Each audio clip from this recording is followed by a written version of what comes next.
So tips that I would give to parents welcoming kids back into normal life after being in the hospital. It's a scary transition. Being in the hospital is a very controlled and safe environment. You know exactly what the kids are eating, what time they're eating, what sessions you're going to. It's very comforting to be here and very controlled. So it's really scary. I remember the night Maddie came home, the very first night I was petrified, and we wouldn't leave her alone in her room. Poor thing, we followed her around the house. And so it was a bit overwhelming. And so I would encourage parents to, we weren't really good at reaching out to our family and our friends. We were scared. We didn't really know what others would say or how they could help us. But once we let our family and friends and community in, it was a great comfort to us to help Maddie get back to a normal life. But I do have to say, I think the biggest reason Maddie has succeeded is because she was smart enough to put into place a safety net, a group of individuals that she knew could help her succeed at school.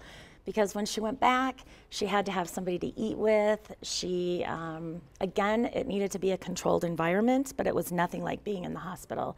So she was proactive. She found these great teachers and counselors that were willing to eat lunch with her, to spend their off periods with her, to encourage her, just to chat with her and make her feel safe. I think they made her feel safe going back into a really scary, uncontrolled environment where she wasn't quite sure if she could still control her behaviors and stay on track with her recovery. So the tips that I would give is use your family, your friends as your own personal resource, and then help your child find somebody at school that can help them get back into the fold in a safe and controlled environment.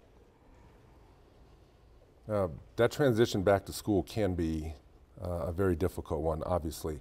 What we do at the school level is rely on communication with the parents and with the teachers to try to set up a plan. And so there really isn't anything set that we do.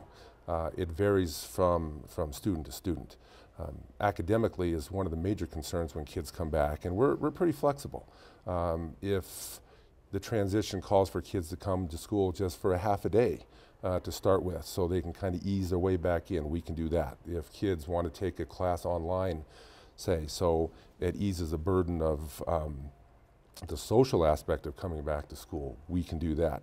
So academically, as long as we sit and we meet with the student and the parents and come up with a plan, from that perspective, it really helps with the students who want to keep their grades up and continue to do a good job.